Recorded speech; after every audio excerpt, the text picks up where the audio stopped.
the protagonists, doesn't really make much of an effort to be tragic, and also, it's littered with references to various mecha anime, but especially Gundam. In fact, it's pretty close to the beginning of the game, but there's a scene where two characters have a little argument about which is better, Super Robot or Real Robot anime, and that put a huge grin on my face. The correct answer, by the way, in case you were wondering, is Super Robots. Aki is excellent, and I love her, and I'm gonna protect— So, at this point, I want to go ahead and touch on something that I mentioned kinda passively a moment ago, and that's how Robotics Notes is noticeably less dark than the other Psy-ADV entries. While that's not to say that there's no dark moments in the whole game, they're way more few and far between than Psy-ADV's earlier entries. Steins Gate, of course, is super well known about in part because of how grim it gets, and while their anime downplay it quite a bit, Chaos Head and Child are arguably more dark than Steins Gate. But Robotics Notes, on the other hand, spends quite a bit of time showing you our protagonists making friends and building a robot together. In other words, the darker plot takes a backseat to the more lighthearted high school life of our protagonists way more often than not. Yeah, the tone of Robotics Notes is definitely something kinda different for Psy-ADV, but honestly, it's kinda refreshing seeing our protagonists not in a constant state of suffering. It also really helps emphasize that all the conspiratorial stuff that Kai stumbles into just doesn't feel real to him until it's too late and he realizes that he's gone too far. But again, I don't want to dig too deep into the plot for now at the risk of spoiling stuff. So,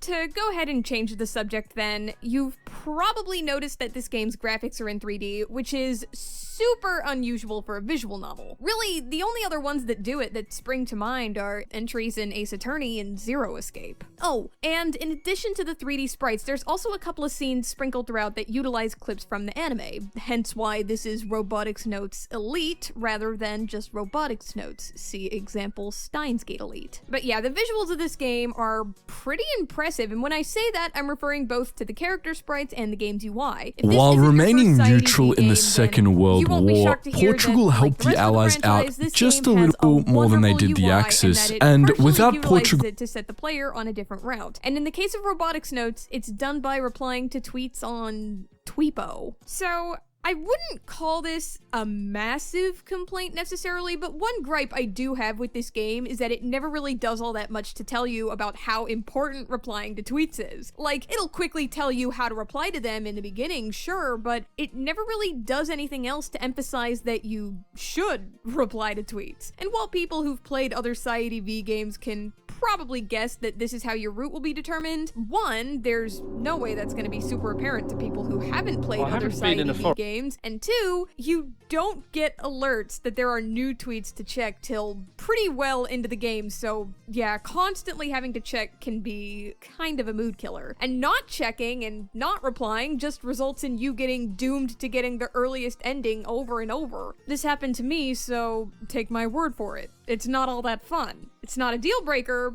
but it is annoying. And while, again, I wouldn't call this a huge complaint, it's appreciated too.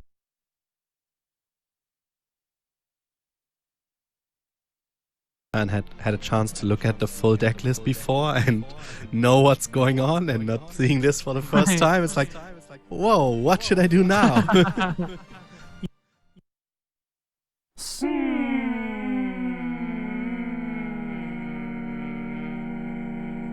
That's drunk. Hello, it's time for part 4 of either proving or debunking longtime myths regarding the Super Nintendo and or Super Nintendo games. In the past, I've looked at total BS rumors like Hagane not actually being a Blockbuster exclusive, and looked at things that turned out to be true, like being able to turn a Hadouken fireball in Mega Man X. This time around, I'm going to talk a little bit about the Super Nintendo console itself. Now, for those of you out there that own an original Super Nintendo, what color is it? Is it gray like it's supposed to be, or is it kind of a weird yellowish beige color? I'm willing to bet a lot of folks watching this have a yellow Super Nintendo, and I bet a good number of you folks were told that the reason it turned yellow was because it stained from cigarette smoke. I'm also willing to bet that many of you who were told that were immediately confused by that information if nobody in your family smoked. And you'd be 100% right to be skeptical, because cigarette smoke is not the reason Super Nintendos turned yellow. bromine is, according to Adam Savage's Tested.com. See, many electronics manufacturers use a plastic called ABS, or acrylonitrile butadiene styrene. But one of the main problems with that plastic is that it's got very poor resistance to UV rays to the point that it can become combustible. One popular solution was to work a flame retardant into the plastic mix, and in the case of Super Nintendo, that was bromine. But there was a side effect. When exposed to enough light for a long enough period of time, the chemical bonds in the plastic begin to erode, and as a result, the bromine in the plastic begins to oxidize, thus turning your Super Nintendo into a sickly yellow color, kind of similar to the way an apple would if you took a bite out of it and left it someplace. But hey, if you're stuck with one of those weird yellow SNES consoles, it doesn't have to stay that way. I mean, sure, you'll have to take apart your Super Nintendo and remove the plastic casing to clean it properly, but if you've got some hydrogen peroxide laying around, that should do the trick. In fact, there's plenty of people out there that have used a fantastic product from Billy Mays called OxyClean that'll do the trick just as well. But yeah, the yellow in the casing comes from bromine, not from your Aunt Gladys's packs of Virginia Slims. I also want to talk a bit about the Super Nintendo CD peripheral that never got released, because it sure seems like there's a ton of misinformation out there. Philips screwed it up, Sony screwed it up, Nintendo screwed it up, so what really happened? I should mention the information I'm going by here is from David Sheff's 1999 book Game Over, and it's well worth checking out if you can find it. Anyway, Nintendo had a deal with Sony going back to 1988 when they developed the SPC 700 sound chip for the SNES, and that eventually led to talks of both a CD add-on to the Super Nintendo, as well as a hybrid console that reached a prototype stage that I'm sure many of you saw was sold at an auction for $360,000. So, why wasn't this put into full-scale production? Because Nintendo felt it didn't have enough control in its agreement, since Sony was using their own format called a Super Disc that they had the rights over, which allowed them to do other stuff with it outside the Nintendo umbrella, like putting out movies and music. Well, Nintendo president Hiroshi Yamauchi said, nope, we're Nintendo, we're gaming royalty, and we can do whatever we want, so they decided to go to Philips, another electronics manufacturer and a competitor of Sony's, and they ended up getting much better terms on their deal. Oh, and Nintendo never bothered to tell Sony anything, so when the Philips deal was announced at the 1991 CES, Sony was just as surprised as anyone else. Sony eventually told Nintendo to F off and ended up releasing their console as their own thing, a little gizmo called the PlayStation. So why didn't the Philips CD attachment ever get released? Well, apparently you can blame the Sega CD for that, since that sold so poorly it scared Nintendo away from ever releasing any sort of Super Nintendo CD attachment. And that was that. So yeah, Nintendo's hubris bred a competitor in Sony that they're still tangling with to this day, just because Nintendo was butthurt that Sony had their own format that they could claim the rights to. So ultimately, the deal fell apart, and as Marge Gunderson would say, it was all for just a little bit of money.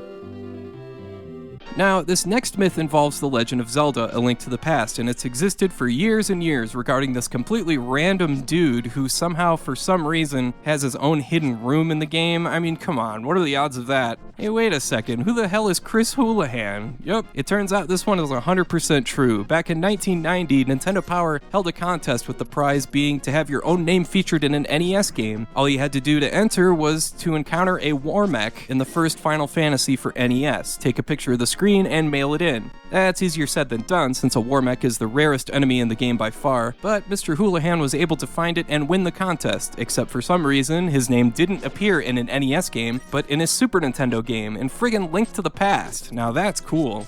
So, how do you find this room? Well, there's a few different ways actually. One is to place Link at the bottom of the screen, place a bomb and blow yourself up, then immediately dash south using the Pegasus boots. Somehow this causes the game to go into kind of a debug mode, so to speak, so the next hole you fall down will be the Chris Houlihan room, where he kindly greets you and awards you with 45 rupees. Hey, that's pretty cool, thanks Chris. Here's one that's really confused me over the years, and it has to do with the cover of Earthbound. So here we've got a Starman Super, one of the strongest enemies in the game. At a glance, you can see that it looks like Ness is actually inside the Starman and piloting it somehow, which implies at some point in the game you can take over one of these things and crush other enemies with it. Well, if you've played through Earthbound, you know that's not true because that never happens, so what's the deal with the misleading cover then? Well, the thing is, if you look closer, Ness isn't inside the Starman, that's actually actually his reflection. The Starman Super is actually looking down at Ness, and Ness is looking back up toward it. You'll also notice what looked like levers or controls at Ness's side are actually, his arms. So yeah, the cover isn't actually misleading, it just looks a certain way at a glance. It's just Ness's reflection as he gets ready to cheerfully smash the bejesus out of this Starman. This next myth goes back to 2006, but it might as well have come from my elementary school playground because it sounds so ridiculous. Okay, so stay with me on this one. Everyone knows about the top secret area in Super Mario World above the Donut Land Ghost House, right? Well, what if there was an extra super duper tippity toppity top secret area that was above that top secret area? And get this, the power-up you get there is a laser suit and... I'm sorry, but Mario looks utterly ridiculous like this. So yeah, this fooled a few people back in the day, but as you might expect, this was just a ROM hack created by someone named K Phoenix, and while I appreciate the effort here, Laser Mario just kinda sucks. He can't duck in this form, the projectile is flimsy, and the sprite glitches to all hell when you try and fly. But yeah, there is no Laser Mario in the original Super Mario World. Super Tennis is one of my favorite sports games, and many people don't know about the extra character you can play in this game. If you complete a circuit and win all 4 majors, you unlock an event on this tiny island in the middle of nowhere where you play against a dude named Don J. And yeah, as you might expect, this dude is freaking impossible to beat because he's so freaking fast. Seriously, he's like twice as fast as any other player. Now, I'd heard that there was a trick to unlocking this guy to make him a playable character, and I've seen videos that show people playing as Don J, but even after beating Don J, I don't see a way to do that unless there's a ROM hack floating around out there somewhere or something like that. What you can do is go to the character select screen, press L 5 times, then X once, then R 7 times, and X once, and you'll hear the music change so you know it works, and whatever character you select will have the same attributes as Don J. In other words, you'll be ridiculously fast and utterly crush anyone in your path. Unfortunately, this does not work on the Nintendo Switch version of the game for whatever reason, so that's kind of lousy, but still, it's a fun code to use. Alright, that's all for now, and I want to thank you for watching, and I hope you have a great rest of your day.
So I just found out the guys behind this are the field, keep a keen eye out for wildlife, and hunt what you've got a license for. A rather immersive game that I found myself enjoying quite a bit. If anything, the movement controls are a bit strange. Pulling left, right, and back on the analog stick has the character move very slowly like. I feel like certain things, be they realistic or not, have no place in a video game, movement speeds being one of those things.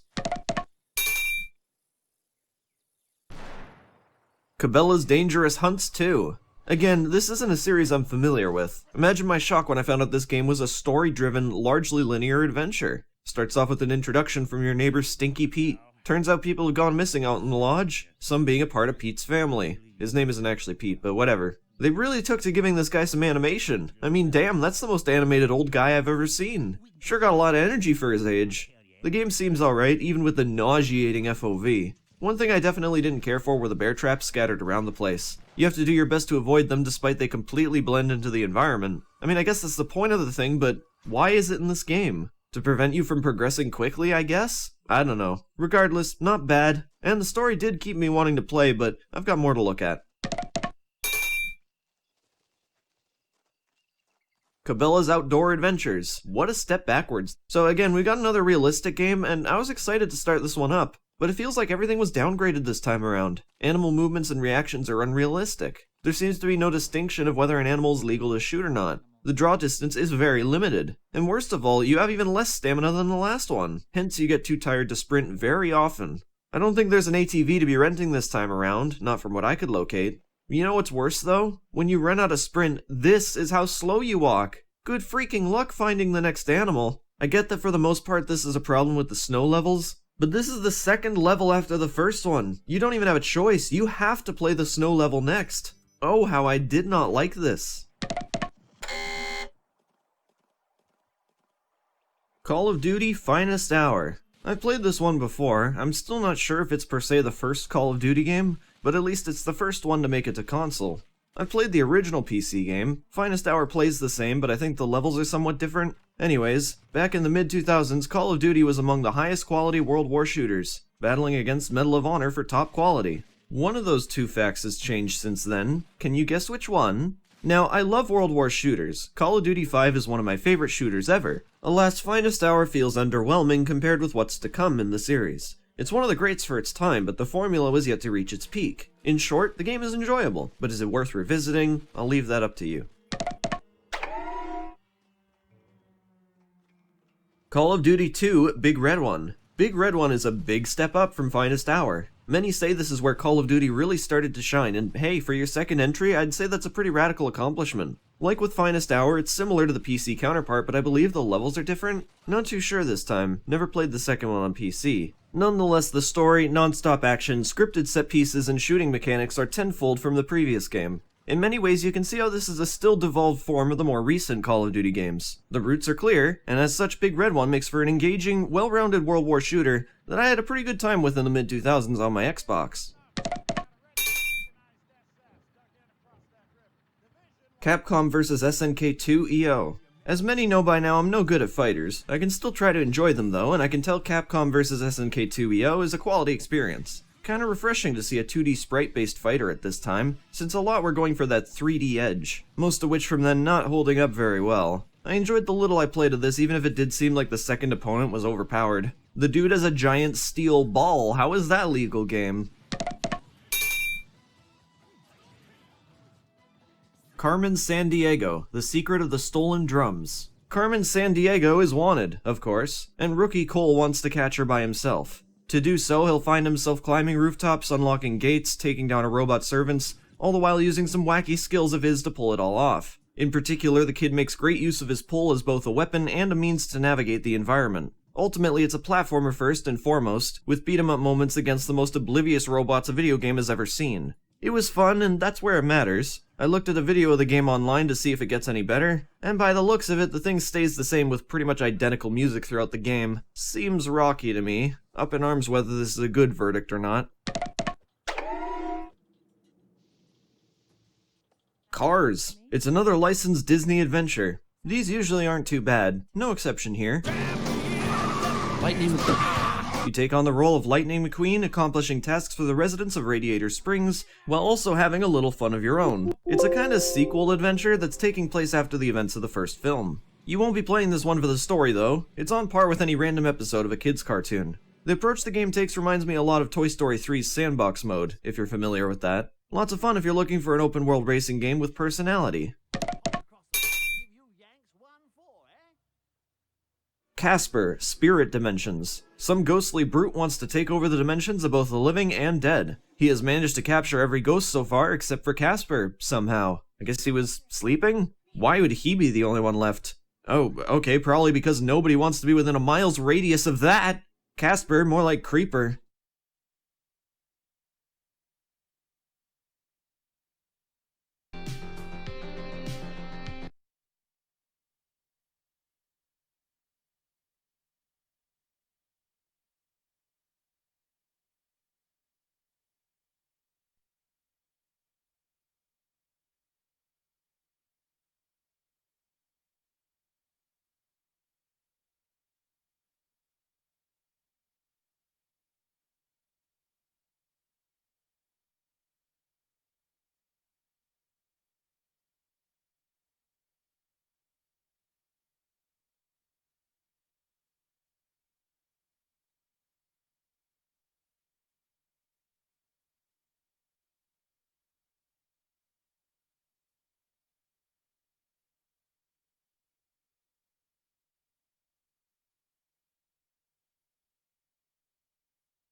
ad monster, whatever they are.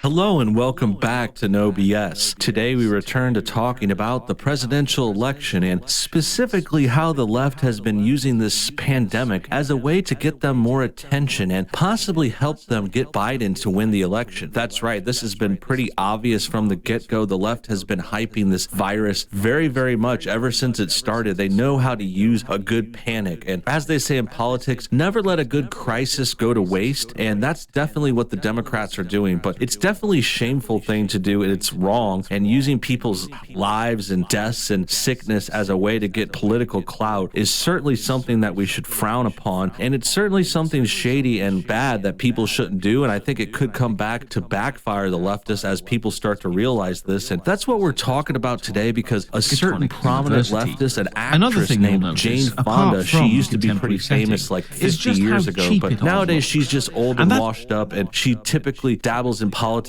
when elections come around because she was really political way back in the day too. She used to be known as Hanoi Jane because during the Vietnam War she protested and actually sided with our enemy and sided with Vietnam and the communists and did bad photo ops with them, like showing support for them, which was really weird and like borderline treasonous. And now she's doing the same kind of thing, but this time she kind of let the mask slip. She revealed the fact that she believes that this virus, COVID, is God's gift to the left. That's a quote from her, and she's saying this because she truly believes, as many Democrats do, that this virus will help Joe Biden win. If they spin it right, if they find a way to pin it on Trump and use it against him and, you know, exploit people's fear, the Democrats will likely have a better chance at winning. And they probably shouldn't have said that. This is something that should be unspoken by anyone, even if you know it's true. Like, you shouldn't admit it, especially on TV. But that's what Hanoi Jane did. Jane Fonda revealed that she's thinking this about COVID, and it kind of lets you know what the rest of the Democratic Party thinks too. So we're going to go over this today. We're going to check out the quotes and an article about it and all that soon. But first, let's take a quick moment to check out our sponsor. As things get more tense in this country, it's important to have the ability to protect yourself and your family, which is why I carry the Fighter Flare flashlight. It's a professional grade, tactical, ultra bright flashlight. It's solar powered too, so I don't need batteries all the time. It also has a USB connector so I can charge my phone or other devices anywhere I like. This is the only tactical flashlight I'll choose to protect myself and my family too. Not to mention it's really wicked bright. Check out the link below this video or visit fighterflare.com. And don't forget to use code NOBS25. Great, now that that's out of the way, let's turn to this article. This comes from Rumble. It says, Jane Fonda goes off the rails, claims COVID is God's gift to the left. This comes from Dinesh D'Souza. This is actually a video article, and we're going to check it out in a moment. But just before we do, so you know, Dinesh D'Souza is a pretty cool figure on the right. He makes great documentary style movies talking about the presidents and the election and politics. Essentially, he's a Trump supporter. He was actually pardoned by Trump in 2018, and you know, he had some issues, he had some controversies in his past, but nowadays he's a political commentator, very smart guy, knows what's going on, and his videos and his documentaries and these kinds of vlogs are very, very interesting and something to look forward to. So let's go ahead and without further ado, let's see what this video has to say. What's up, guys? Welcome back to Newswave. So it looks like the Xbox Series X is now finding its way out to retail stores in preparation of that November release, of course. And now we're seeing images of the overall retail box leak out online in a warehouse on tons of pallets. And the box looks pretty cool. But then on top of that, all of a sudden, a full unboxing with the retail box in the frame and all of this shows up online, then gets pulled down. We're gonna go over all of that here today. Also, it looks like the Joy-Con controllers are seeing a price cut from Nintendo, currently in one region, but it could possibly spread to other regions as well. Guys, if you enjoy these videos, make sure that like button helps out a ton. And if you're brand new here, hit the red subscribe button down below. And we're going to start today with Ruffian Games and Rockstar, because it looks like Rockstar has now actually bought Ruffian Games, who already had ex-Rockstar developers there who worked on things like Manhunt and some of the older Grand Theft Auto games. But you can see this tweet here that points out, yes, it looks like they have bought Ruffian and turned it into Rockstar Dundee. Now, Ruffian kind of makes sense for Rockstar. I just mentioned that they had, of course, ex-Rockstar developers there who probably already know how things work with Rockstar, and most likely they know some people there, and it'll be much easier to kind of integrate them in to kind of get with the workflow. But Ruffian Games seems to be fairly good at running support for different projects. They've worked on the Master Chief Collection. They developed Crackdown 2, so they have experience with open world games. And keep in mind, we see Rockstar rolling towards next generation with Grand Theft Auto 5, and I mean, come on, Grand Theft Auto 6, right? That's going to be big when that gets announced, and I could see Ruffian being there to help support the studio rolling into that, and that's kind of what I see this acquisition as right now. It's mostly them bringing in more people to help develop some of these really big games or move games like Grand Theft Auto 5 over. I've seen some people hoping that this means that they could go back to like the vault of Rockstar and get some really old games and bring them up to things like the next Xbox and the PlayStation 5 and all of this. I just don't really see it that way. I think this is mostly them bringing in a support studio just to help with the run-up for Grand Theft Auto 6 that hopefully we see like in the next year or two, but we'll see on that. Also, here's a pretty cool addition for the Xbox Series X. It's something that Microsoft did with the One X a little bit, but check this tweet out here. This is from Bryce Johnson, who says, inclusive design tidbit. He suggested we put tactile indicators for the blind over the ports of the Xbox Series X. Also helps for reach around cabling. Caitlin Jones worked with the design team and our community. It's not a complete solution, but we'll see how it does and learn. And you can see they basically have several different dots over different ports on the back, and they have the HDMI out with kind of the one solid like rectangular bump there.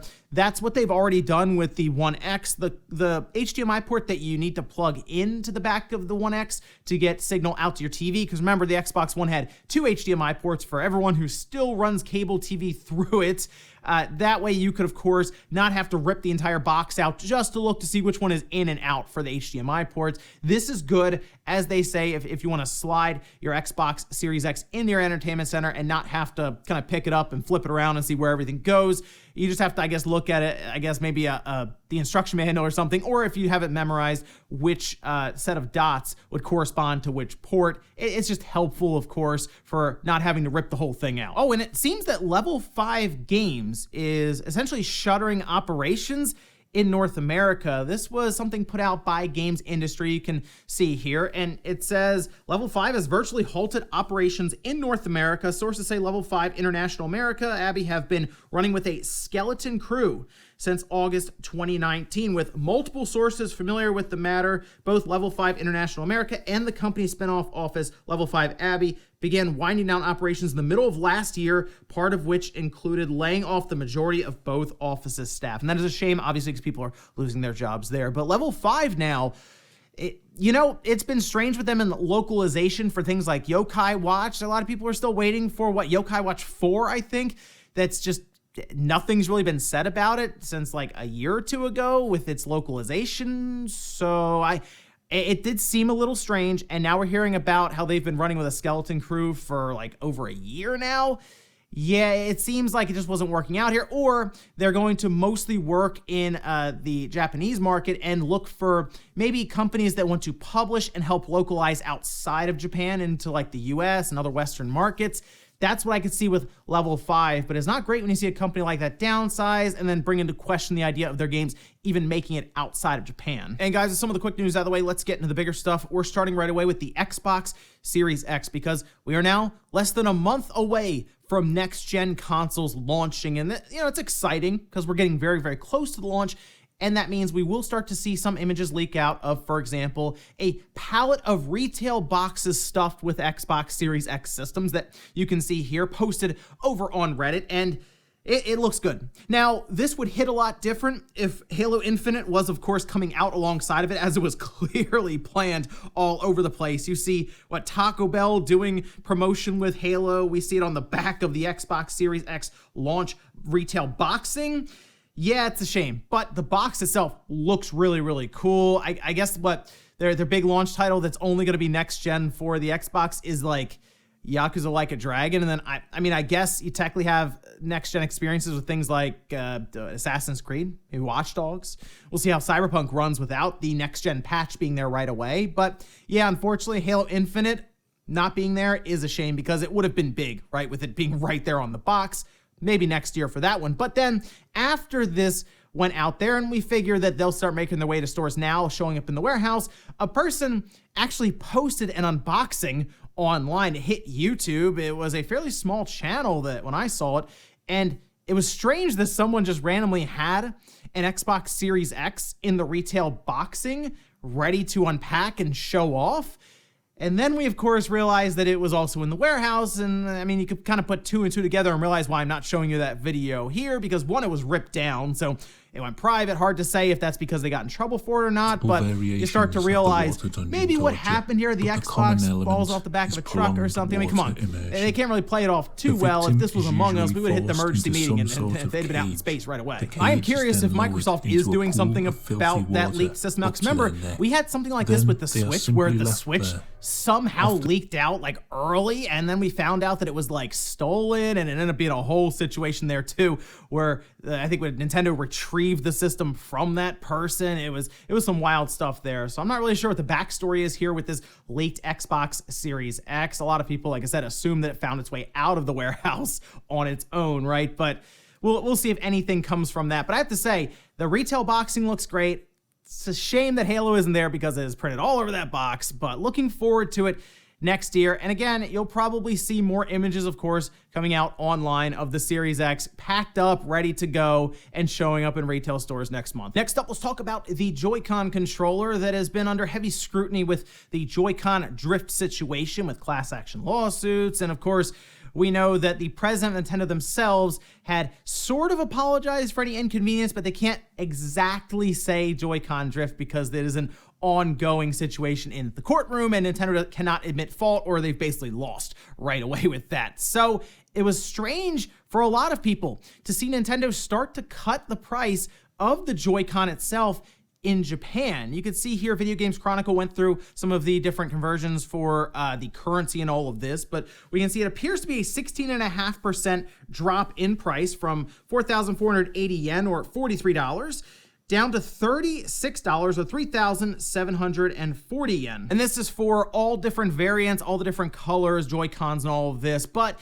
it looks like the pair of Joy-Con controllers is still the same price. So I guess in Japan, at least, it makes sense just to buy each one separately, which is kind of neat because then you can mix and match and get whatever color scheme you want. They have technically more access to colors there because they even have the website where you can go on there and you can mix and match different colors to a Switch when you order it and customize it. That's still something that I would like to see them do more, like worldwide. That would be really, really cool, where you build your Switch and put your Joy-Cons and grips and all of this stuff together in different colors, kind of customize it. Sort of like what Microsoft has with their Xbox Controller Design Lab, but even that's going away for now, and I guess that's coming back for next gen.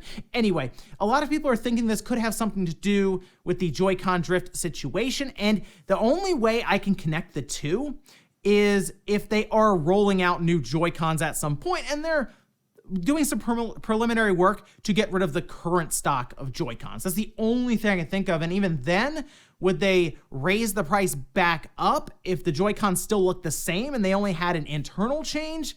That would be a weird thing for them to do unless they branded it something like New Nintendo Joy-Con.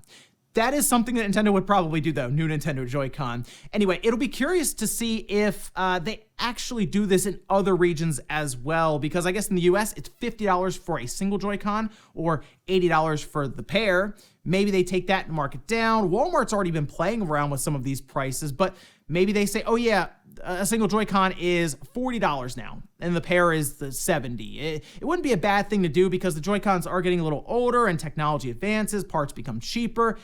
But really, if they charge the same price and they just fix the issue with the drift in the Joy-Con, I think people would be okay with that for now. My concern is they would have to change so much about it that it would change the core functionality of that joystick and it wouldn't work in the current Joy-Con. So they would have to wait till next gen to fix it or introduce radically different Joy-Con controllers. I mean, they could still probably fit. They would just be an obvious upgrade or change to the current ones. But at least for now in Japan, they have cut the prices and we'll see if that kind of spills over to other regions. Next up, let's talk about PlayStation 5 and Burger King. Interestingly, it looks like Burger King, I think, is going to have some sort of contest for the PlayStation 5. We, of course, talk about Taco Bell and the Xbox, and it's common for this to happen around the launch of these different systems where they will pair with fast food places and different chains and stuff to give away different systems if you buy X amount of food that is that's obviously terrible for you, but it's linked to the system, so people just buy it in hopes of winning it. And I will say, Nate, Direct Feed Games did win I think it was a PlayStation 4, I think, or what is an Xbox? He won a game console through Taco Bell. So it's happened before, and he still has it. So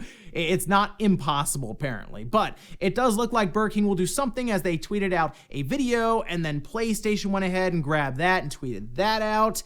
And it looks like the King is opening up a bag, and a blue light's coming out, and it makes that UI startup sound that we heard back in June, I believe, on the stream for PlayStation when they were first showing it off. So it looks like they are probably unveiling something there. People were wondering if Burger King was now going to unveil the PlayStation 5 user interface.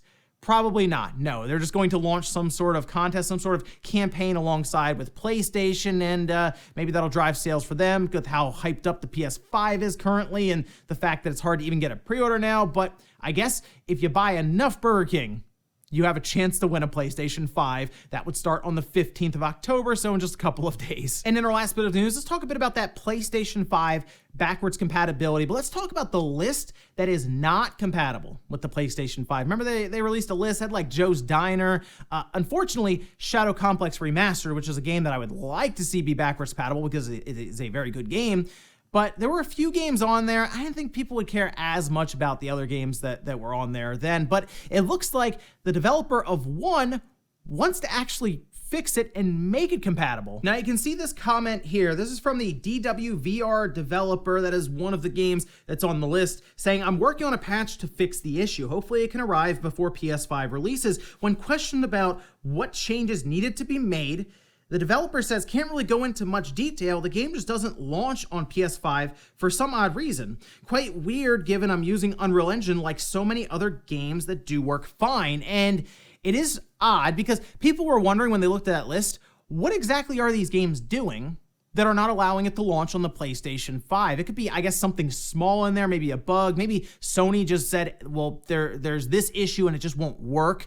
And what's cool is, it seems like if the developer wants to go back, they can fix it, they can patch it. Maybe they have guidelines that are under embargo or some sort of contract that's been filled out that's like, oh, you can't talk about this SDK or these exact details. And that's why they're not going into so much detail.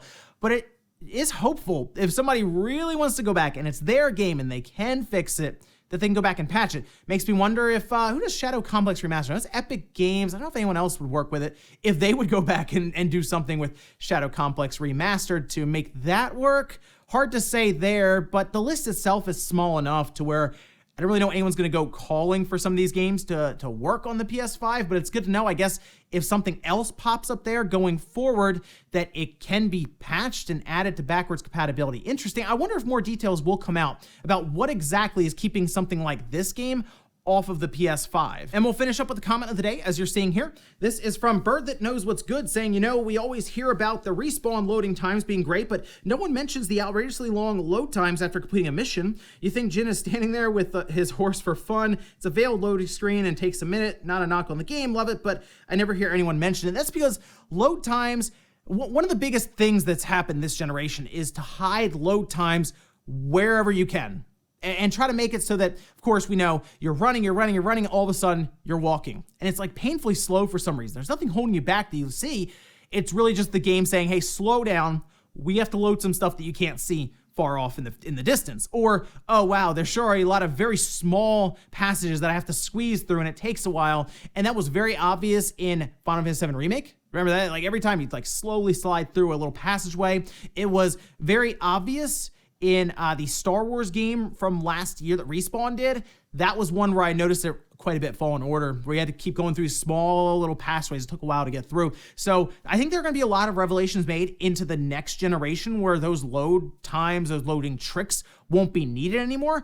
And I'm actually curious if the games will be altered heavily because of that. Like you said, there's a lot of small little spots where loading time is being hidden, and then you eliminate that.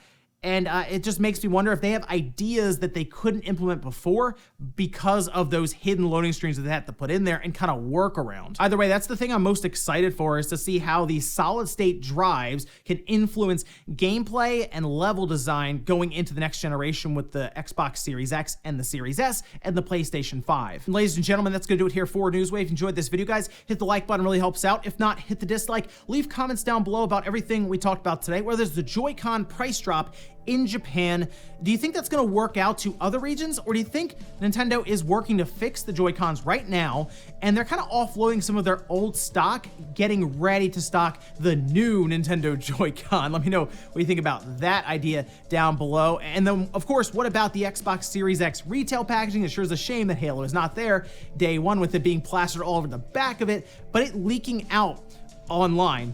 What do you think happened in that situation? And then, of course, what about the Burger King and PlayStation crossover? Thanks, guys, for watching, and I'll see you next time.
Welcome to another unboxing video.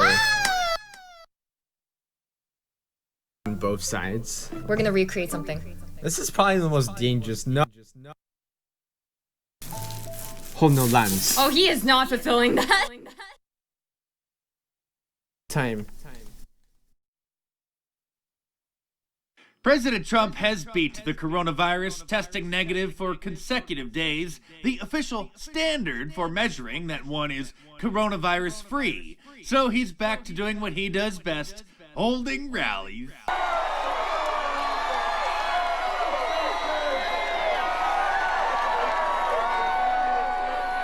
Of course, Democrats are upset about it, and it's part of Jim Acosta's job to follow the president around and annoy him, so he came to the rally in Sanford, Florida, and didn't go unnoticed by the crowd. But Iowa and North Carolina are really states that should be in the bag for President Trump right now. That's an indication as to how much trouble he's in politically right now, Wolf.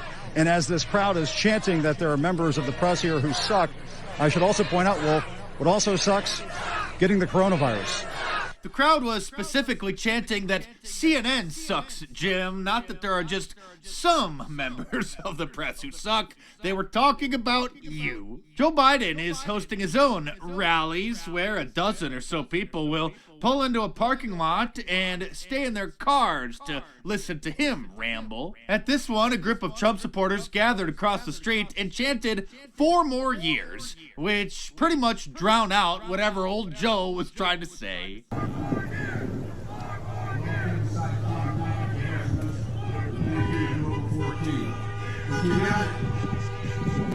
Thanks for that introduction. Poor Joe, he still doesn't know what office he's running for. You know, we have to come together. That's why I'm running. I'm running as a proud Democrat for the Senate. No, Joe, you first ran for the Senate back in 1972, and this is the year 2020 when you're supposedly running for president. And old Joe is having a hard time making his case to the voters. Gallup reported last week 56% of Americans said that they were better off today than they were 4 years ago, would have been under the Obama-Biden administration. So why should people who feel that they are better off today under the Trump administration vote for you? Well, if they think that, they probably shouldn't. They think 54% of American people are better off economically today than they were in our administration. Well, their memory is not very good, quite frankly. Amy Coney Barrett will portray herself.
Hey, what's going on, guys? It's ETA Prime back here again. What I have here is the Experimental Pi Boy DMG. I've done a few videos on it. This is basically a DMG style Game Boy with a full-size Raspberry Pi 4 inside of it. We're running RetroPie. We have a 3.5-inch IPS display, 6 face buttons, start, select, analog stick. We also have the D-pad up front here. We have some triggers on the rear, and I've done a few videos on this. This thing is absolutely amazing, and I think it's priced very well for what you're getting. They offer a few different variants at different price points, but the only color they've offered so far is this off-white Game Boy color, and that's where the new shells come in. So they got a few different colors. I chose the Atomic Purple because I'm a big fan of it. I've done everything that I can in Atomic Purple, and these are finally here, so I can go ahead and swap out the internals on my Pi Boy DMG for this new Atomic Purple shell. Now, this isn't some hacked up DMG case. This is custom made. It's custom molded for the Pi Boy DMG. And they're going for $12 a piece. They offer a few different colors. We have black, transparent black, we have that Atomic Purple, crystal clear, and yellow. Now, if you're interested in checking out what the Pi Boy DMG can do, I've made several videos on it. I'll leave a playlist in the description. But for this video here, I'm just going to do a quick shell swap. Like I mentioned, this isn't going to be a long video. I'm going to do some fast forward in here and there. But I was going to go ahead and do this anyway, so I figured I'd go ahead and make a video out of it. So first things first, I need to disassemble the original Pi Boy DMG. I do have a full assembly guide listed on my channel. It'll be in that playlist. And as for the systems that this thing can emulate, it'll do anything that the Raspberry Pi 4 can because we have a Raspberry Pi 4 inside of here. It's a full-size Raspberry Pi 4. It's not a compute module, it's not a Raspberry Pi Zero. And as you can see here, this is a professional unit. There's no hot glue or anything like that. And in the few months that I've had the Pi Boy DMG, I have used the heck out of it. This is one of my favorite handhelds right now. And the Pi 4 will do Dreamcast using the ReDream emulator. And it also handles N64 quite well. When it comes to PSP, there are a ton of games that'll be fully playable on this, but don't expect the full library to be.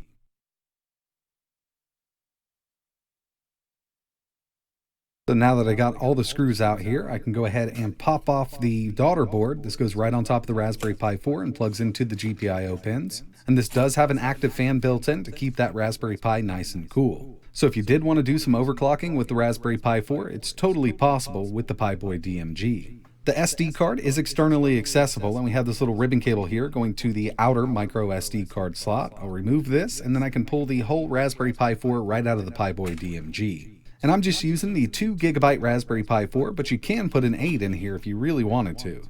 Now I need to get down to the screen, and I need to remove the controller board, so I'm just going to pull all the screws out here.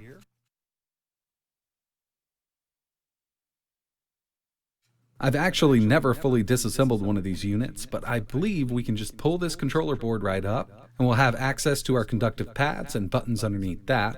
I also need to remove the speaker. It's kind of in here with some clips. Oh, well, the whole thing just fell out. Hopefully it still works. Pretty sure it will. With these buttons, we can just go ahead and dump them right out. And before I remove this screen, I want to get my other shell ready. I'm going to put the glass screen protector that comes with it on the new shell. That way I can just pick the screen up out of this case and place it right in there without having any dust underneath it or cat hair, because I have cats and it's crazy around here. And this does come with the new shell if you order one for $12. It is a glass screen protector, so it won't scratch as easy if we were using plastic.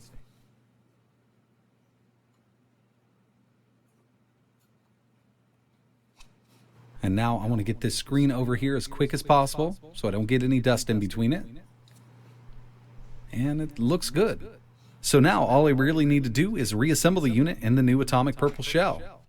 So I'm just going to place my buttons in here. And really, there's no specific way that these need to go in because they're not marked, and there's only 2 prongs on them. So any of these buttons will go in any of these holes here. But the conductive pads need to go on the correct way, and there's little pin lineups here to show you exactly how they go.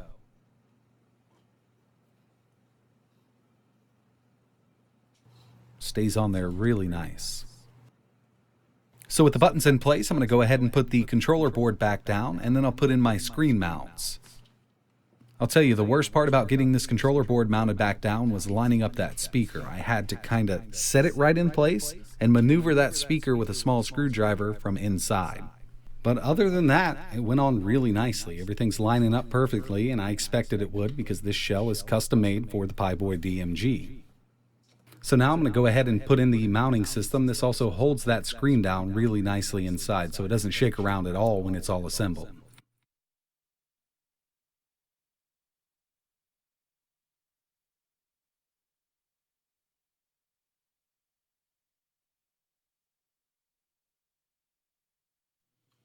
This does come with the correct color port cutout cover for the Raspberry Pi 4 or the Raspberry Pi 3, but I suggest if you're going to build one of these, just use a Raspberry Pi 4. We do have that Redream support, and Dreamcast runs at full speed on this unit. I'm actually almost done here. I just need to put this daughter board on top of the Raspberry Pi 4. It plugs right into the GPIO pins, and it'll sit down here nice and snug. We'll go ahead and plug in this power connector. 3 more ribbon cables. We have the quick attach cable for the LCD, and we also need to plug in the rear buttons and the micro SD card extension. And with all that finished up, all that's really left to do is put the back half of the shell on, make sure everything lines up. I've already went over this a few times just to make sure I had everything plugged in and everything was in the right location. And it's looking pretty good. So I got 6 screws on the rear, then we can plug the battery in and see if this thing works. I would recommend testing it before you put all these screws in. So I'm going to go ahead and plug the battery in, and we'll see if I broke the screen or anything like that. Hopefully all the buttons work. I think it'll be fine. I mean, this thing goes together like Legos. They've done such an amazing job designing this thing. It's pretty hard to get it wrong. So the front LED is working. Give it some time to boot. Hopefully, there we go. I was a little worried there for a second, but we're at the experimental Pi splash screen, so we should be good to go. I'm going to let this finish booting into Emulation Station. Now I just need to make sure the buttons are working. So we'll test out the D-pad and the analog stick. Try our select button. Back. And it looks like we're good to go. So yeah, I mean, I really like this shell. It's a little darker than I would like, but I still get that atomic purple feel. We have that see-through color, and overall, it fits perfectly with the Piboy DMG. So I've just tested out everything. We got our volume control working, all of the buttons are working, and brightness control over here on the right-hand side. So yeah, I mean, it went together super easy, and I think it looks great. So that's pretty much it for this video. I really appreciate you watching. I was hoping to get this video a little shorter, but it turned out longer than I'd like. Overall, I think the case came out great on the Pieboy DMG, and if you're interested in picking one of these kits up or a shell for a kit you already purchased, I will leave links in the description. And don't forget, I've got tons of videos on the Pieboy DMG if you want to check out the performance and how to assemble the unit. If you have any questions, let me know in the comments below, and like always, thanks for watching.